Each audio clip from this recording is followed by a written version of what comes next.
Olá, amigas em Cristo. É um prazer poder participar virtualmente desse encontro com vocês. Eu queria agradecer a Rúbia pelo convite para poder trazer uma mensagem para vocês, uma reflexão com vocês. E o convido para iniciarmos cantando o hino Um Só Rebanho, Um Só Pastor.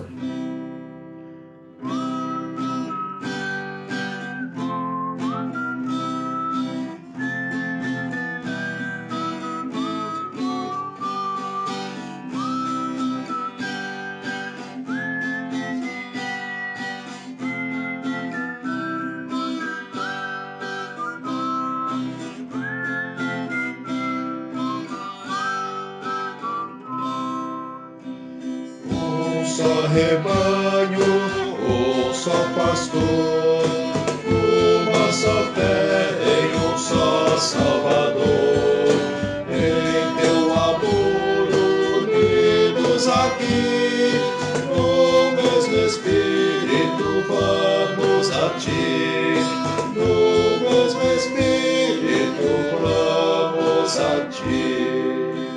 Um só rebanho, só pastor, fruto, Senhor, desse teu grande amor. Só nos gloriamos na tua cruz, sendo louvado, bendito Jesus.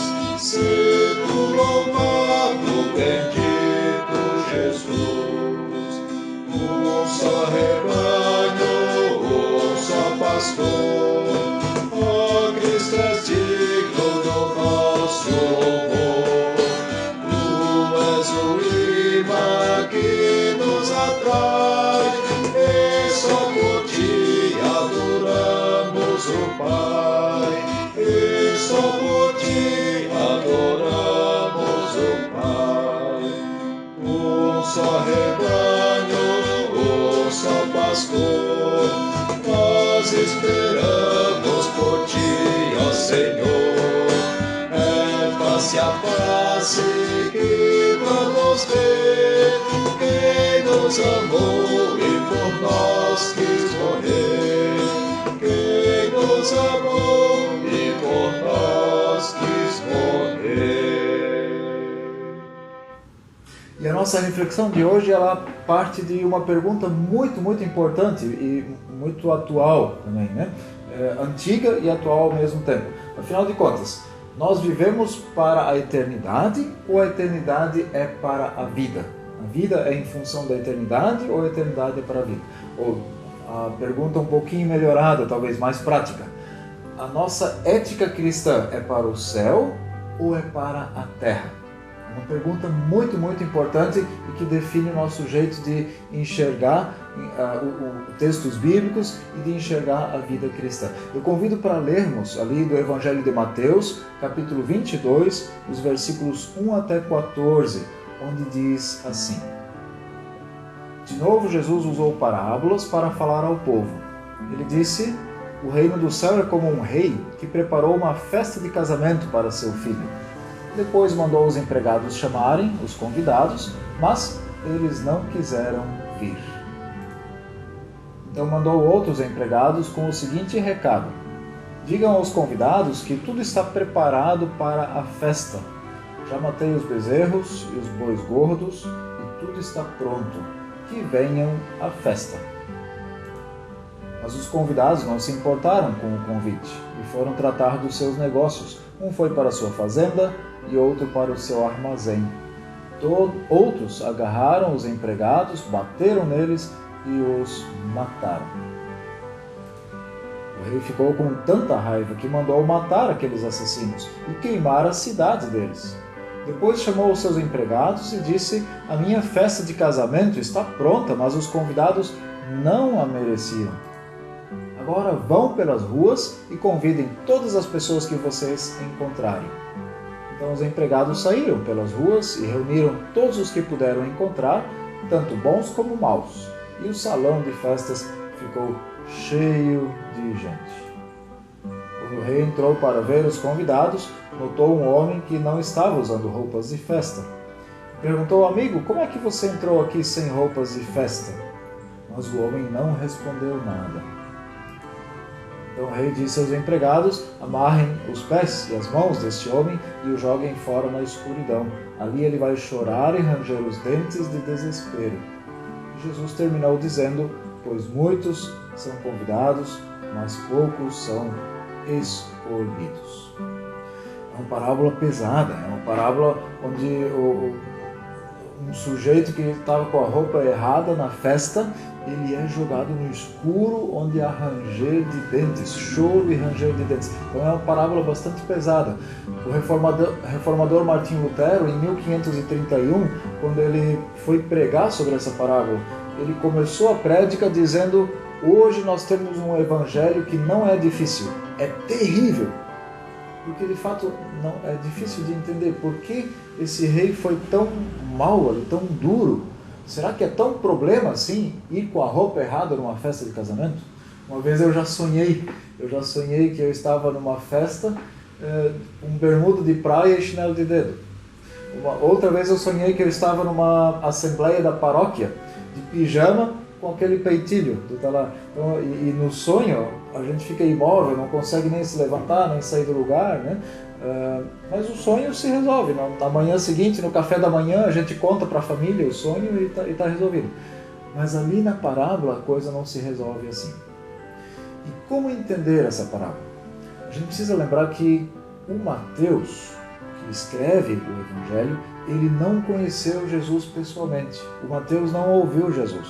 O Mateus ele escreve esse texto mais de 70 anos depois de Jesus.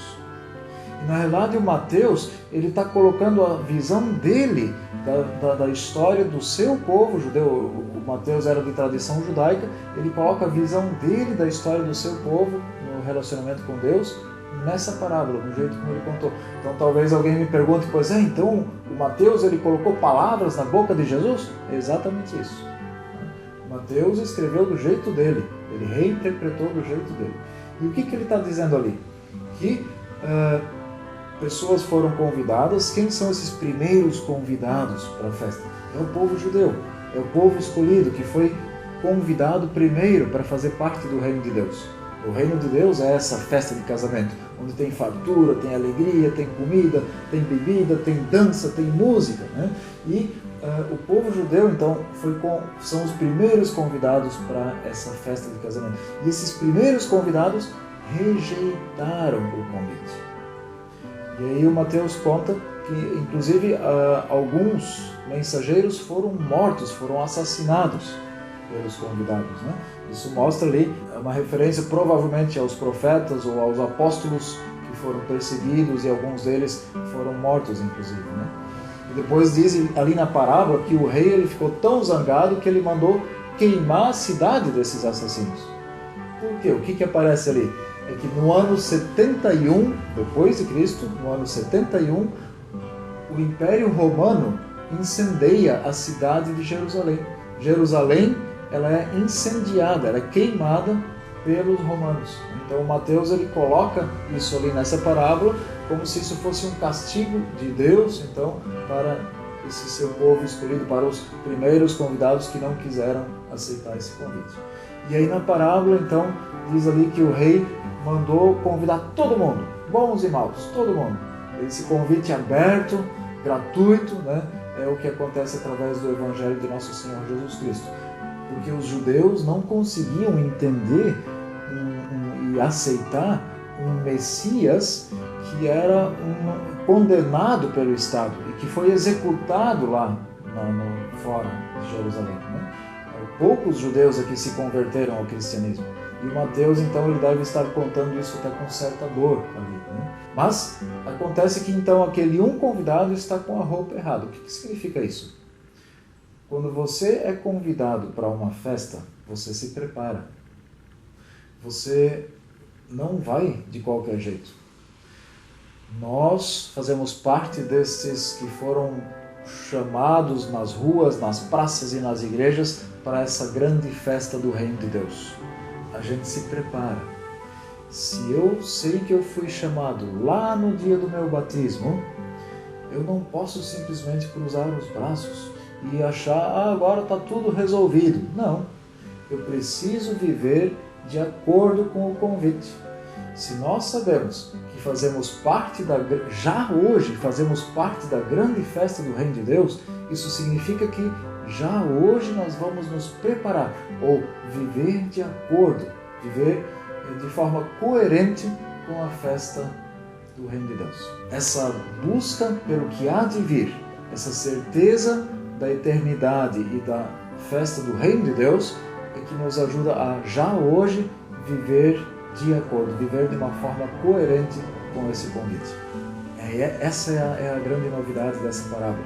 Por um lado, essa esperança, essa alegria de já fazermos parte da festa. Por outro lado, esse convite à seriedade, ao nosso modo de nos portarmos como filhos e filhas de Deus.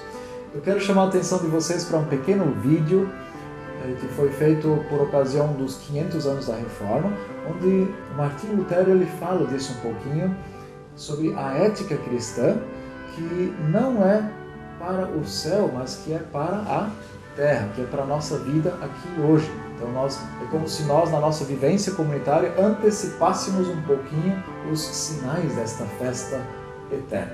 Vamos assistir esse vídeo sobre o Martinho Lutero.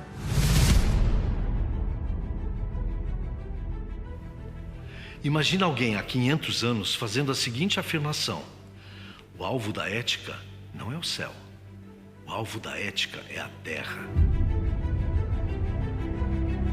Lutero vivia numa época de transformações. A prensa, criada por Gutenberg, ajudava na circulação de ideias através de panfletos. O acesso das pessoas à leitura permitia que tivessem opinião própria sobre os assuntos. Nicolau Copérnico desenvolvia a teoria de que o Sol era o centro do universo. E Fernão de Magalhães fazia a primeira viagem marítima ao redor da Terra. Bom, Lutero também descobriu o Novo Mundo na viagem que fez a Roma. No caminho, ele adoeceu e foi parar em um hospital em Florença, onde ninguém mais, ninguém menos que Leonardo da Vinci começava a estudar a anatomia do corpo humano, prática ainda proibida no mundo. Era também em Florença que naquela época as pinturas de céu e inferno davam lugar para aquelas que exaltavam o corpo exatamente como o corpo é.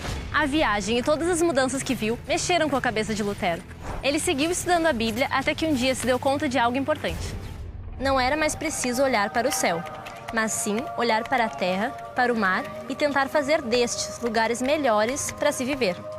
Não só com amor, mas também com responsabilidade e ética. Um dia lhe perguntaram as duas coisas que faria se o mundo acabasse no dia seguinte. Olha só o que ele respondeu. Primeiro, pagaria as minhas dívidas e segundo, plantaria uma macieira. Mas o mundo não ia acabar? Para que pagar? Eu ainda hoje não deixaria de ser ético. E a macieira, professor? E Lutero responderia para a gente que faria essa pergunta dizendo: eu ainda hoje continuaria afirmando que esse mundo é e continua sendo a boa criação de Deus e que por isso merece ser preservado. Bom, vocês viram ali então que para Martinho Lutero, para o reformador Martinho Lutero, já a ética era para o hoje, o aqui e agora, para a terra e não somente para o céu. Essa é a grande diferença entre moral e ética. E eu quero então deixar isso um pouquinho no ar e trazer para vocês duas perguntas, um pouco provocativas, para vocês conversarem entre vocês e aprofundarem um pouquinho essa ideia. A primeira pergunta é: por que a maioria das pessoas prefere apegar-se à moral ou ao moralismo e não consegue lidar com a ética? Por que será que tanta gente prefere se grudar em moralismos, num código de regras morais, e não consegue lidar com a liberdade da ética? E a segunda pergunta é: o que pode acontecer ou que riscos eu corro se eu dissesse que a ética é para o céu e não para a terra? O que pode acontecer se a gente começasse a defender que a ética é só para o céu, que nós vivemos em função do céu e que não é para a terra? Que riscos a gente corre com isso? Tá? Conversem sobre isso, reflitam sobre isso, e eu convido para nós cantarmos em seguida o hino No Espírito Unidos.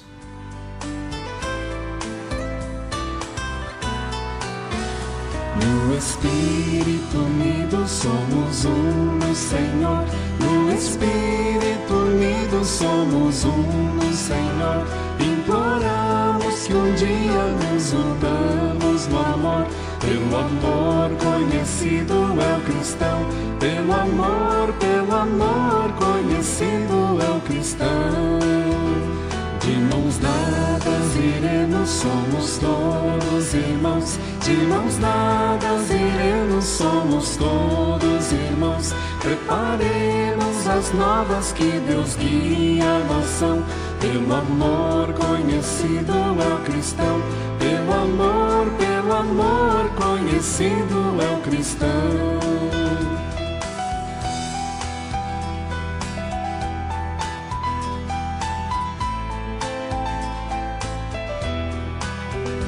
Lado a lado haveremos todos de trabalhar.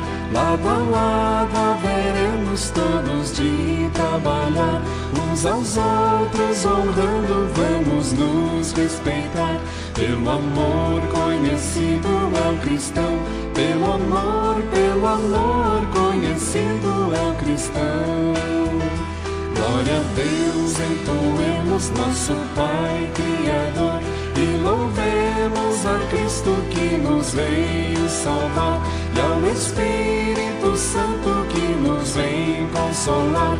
Pelo amor conhecido é o cristão. Pelo amor conhecido é o cristão.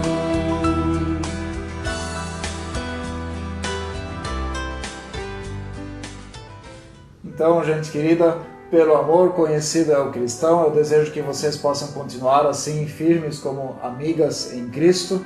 Que eu desejo para vocês muitas bênçãos, paz e bem. Um forte abraço. Quem sabe a gente se encontra aí pelas esquinas da vida. Forte abraço.